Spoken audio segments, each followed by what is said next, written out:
Hello again, friends, and welcome back to my channel. My name's Amy, and I'm glad you decided to join me for this June book chat video. I hope everybody is just enjoying the wonderful weather that hopefully your state is having. I know the state that I live in, Idaho, is having a wonderful, finally we're in the 90s, woo! Just the other day I helped my parents along with my husband set up their pool, so I cannot wait to enjoy the pool. Hopefully sometime this week or in the following weeks. Spending time at my parents' pool, which is an above ground pool, which I absolutely love, is one of my favorite things to do in the summertime. But again, this is a book chat video and I'm getting way off topic. For this book chat video, I'm going to be showing with you one of my favorite sci-fi series, and I'd also like to show you the book that I'm currently reading, and that book is this book called The Tagarung. It's by Brian Jacques. It is about anthropomorphic animals and kind of like a middle-age type setting. There's riddles to be solved, and the animals have to go questing to keep their abbey safe. And I just absolutely love this series. It is a great series full of adventure and fun and mystery and battles and good versus evil. This is one of my favorite book series, and I'm just getting really close again to rereading all my books, and this is just the book that I am currently reading right now. Is just, I mean, look at that beautiful cover art. Oh, just so beautiful. Very adventurous. That is an otter with a dagger. But anyway, that is the book that I am currently reading. And I'm just absolutely loving it. I'm on chapter 8. It's a very fast, fun read for me.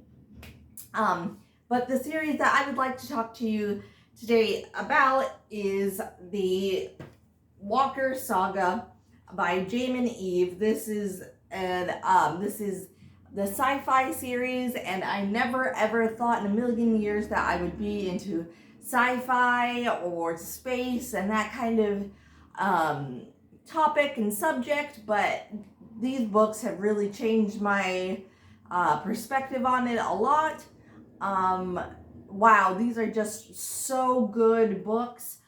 She also does a lot of different other fantasy series and shape-shifting, mystery, kind of all that good stuff. So if you want to find out more about her, definitely check her out. Her name is Jaymin Eve. But I'd like to read the back of the book, of each book, and share in the awesomeness of this. It says, this is the first book, and I love that these book series have the names. It says book 1, book 2, and so on and so forth. It makes it so much easier. Absolutely love that. Anyway, it says, Abigail Swish might not love her life living in a gang-ridden New York in 2035 and training to fight and survive with Compound 23. But she is grateful for a few things, especially her no filter between brain and mouth best friend Lucy and her escape each night into a dream world far different from her own.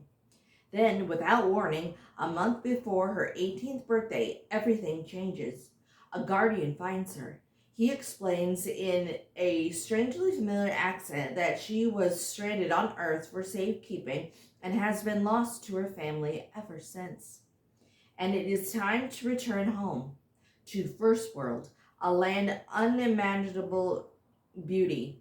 Follow Abigail's journey to find the family she's always hoped for and the soulmate she has been center stage of her dreams. But in the end, will the secret lurking on First World spell disaster for not only her existence, but that of all worlds? So that is what the first book is about. I freaking love Abigail. She is just an amazing, amazing character. I love Lucy. There's so many things that will just surprise you, delight you. Like I said, this was an awesome first book. I just fell in love with the series. So many unexpected twists and turns happened and wonderful things I do not want to tell you. It is just a good, fun summer read. I highly recommend it. So this again is the first book. The second book is called Spurn, and this is the cover of it. I will read the back to you so you have some idea. Go to Spurn, she was told. Oh, and by the way, the planet is 95% water and inhabitants are hybrid fish. Of course, no one seems to care that Abigail can't swim. Surprisingly, jetting off to a water planet is not the weirdest thing to happen to her this week. But she's on a deadline to find the first half-walker girl as the very essence of the 7 worlds are starting to unravel. And with each 17 release, the chaos ricochets further. Of course, with her walker energy causing havoc and the savage Spurn, well, it's safe to say nothing so far has gone to plan. And on top of that, a bombshell she didn't see coming.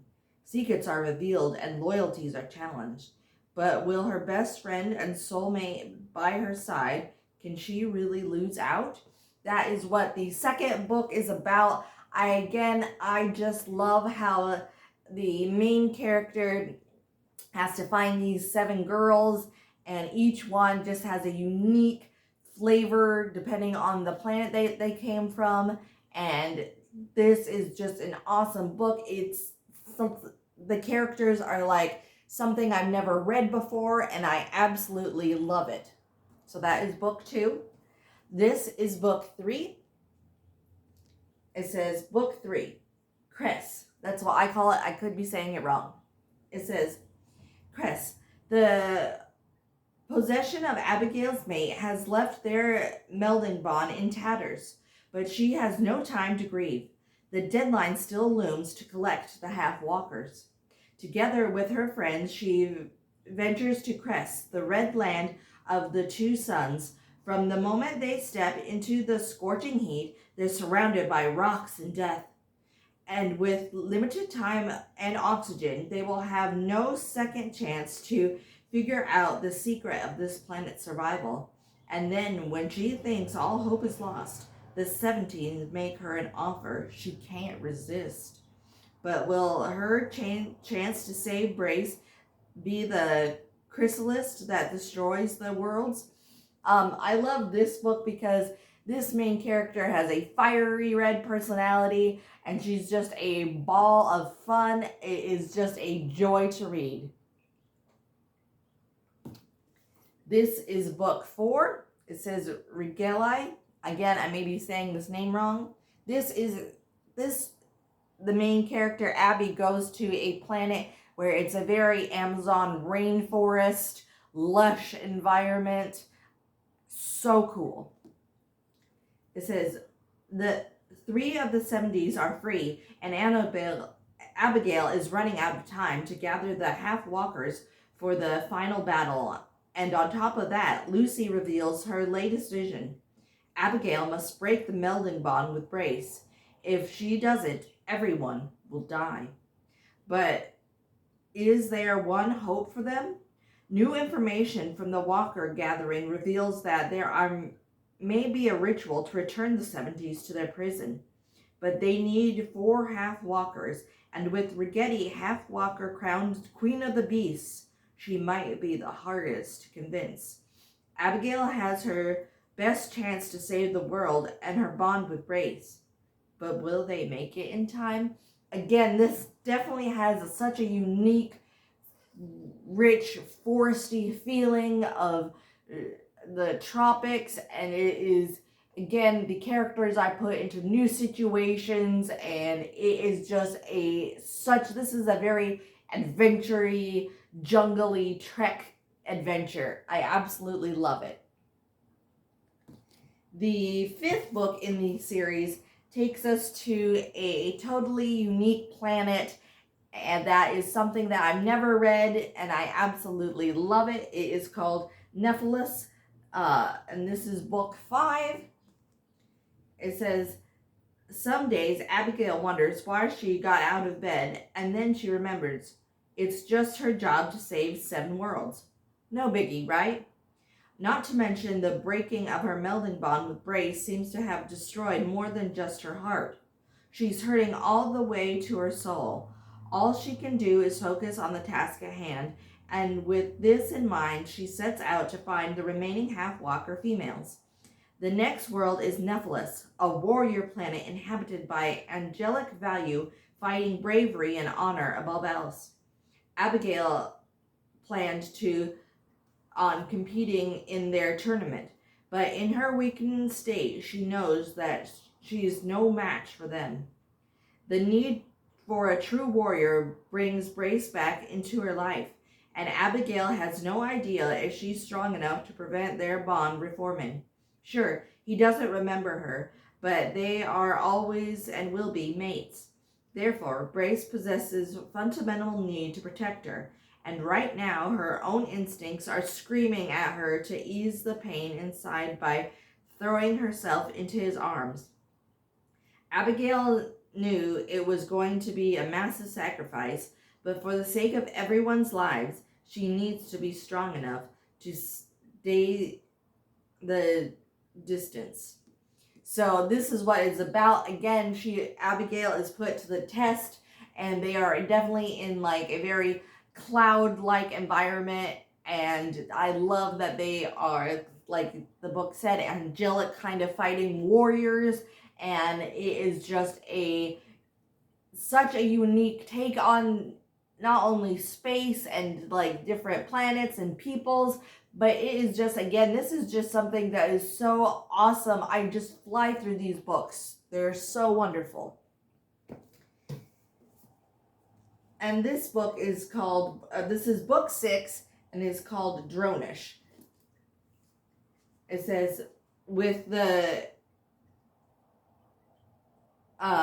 date looming closer, Abigail is in the final countdown to imprison the 70s. It is do or die time, and she is determined that the 70s will be one who die, figuratively speaking. Her current priorities gathering the Dronish half-walker female to reform her melding bond with Brace. Dronish is a world more alien than any other Abigail has ventured through, which is really saying something. But it's also a dying land. Inhabitants are running out of energy, and there is little hope for survival. Of course, that's what makes it very hard to convince Saphira, the half-walker that should help save the star system. If her world is doomed already, she doesn't care much about the rest. Okay, task 1 is going to be tougher than Abigail anticipated, but at least reforming the bond should be easy, right?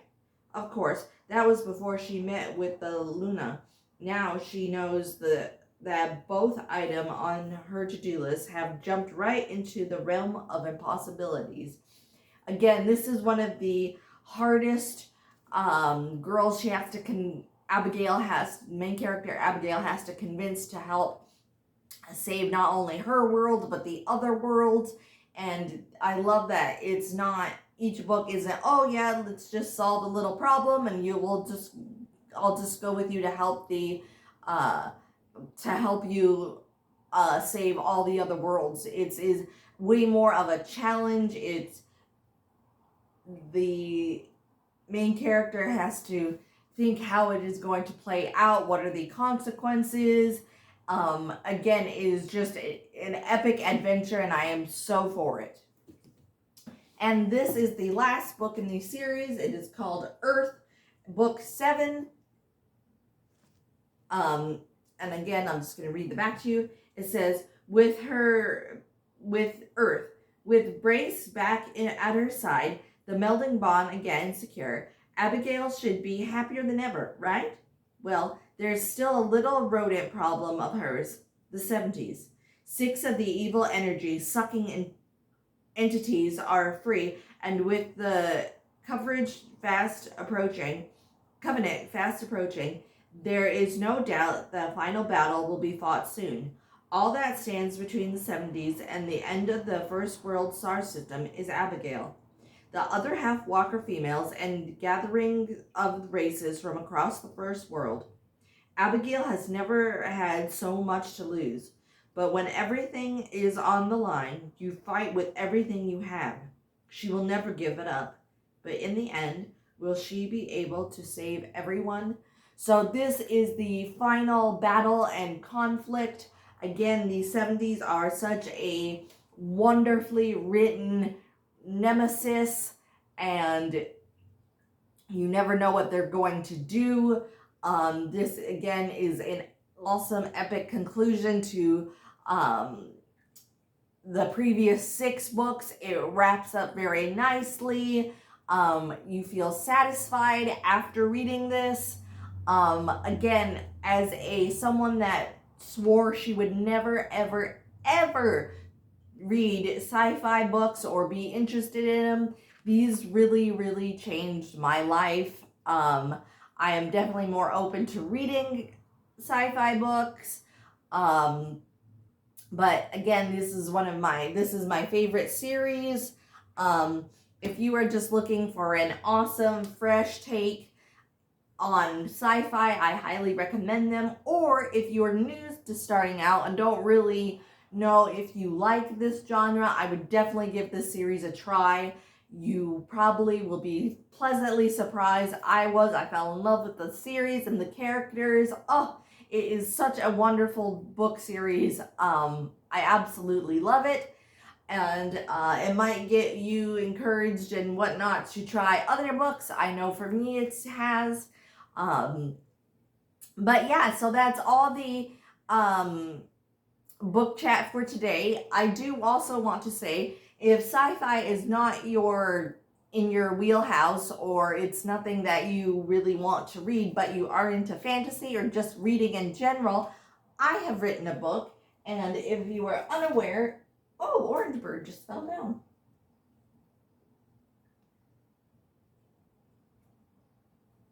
There we go.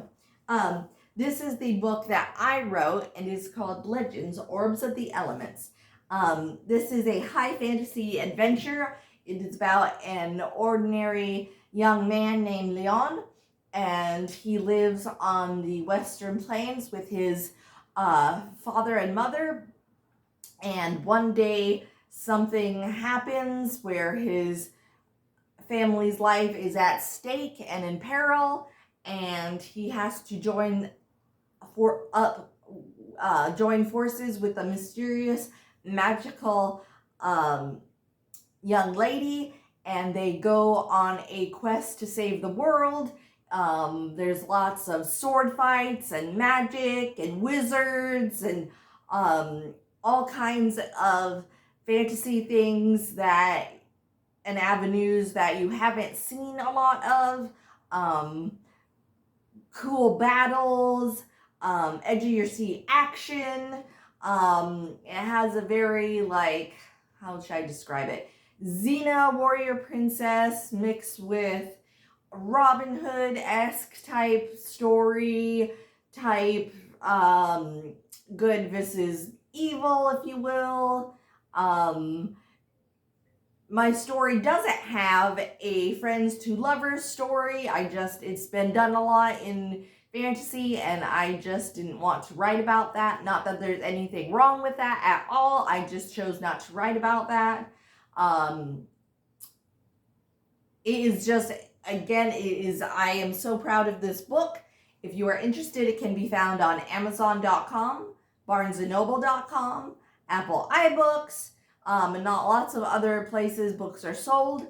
And if you do read this and enjoy it, I am currently working on the sequel to this book. I am so excited to be writing it. I'm editing it and having a couple other people read it and give me their edits and opinions. So hopefully, maybe I'm guessing by the fall, I will be maybe starting to get the second book into print. So really, really excited about that. But if you are looking for a fun summer read and want to get into fantasy, I would highly recommend my book, Legends, Orbs of the Elements. I am so proud of this book. It is a fun read, full of action, like I said, and adventure. Oh dear, everything's falling.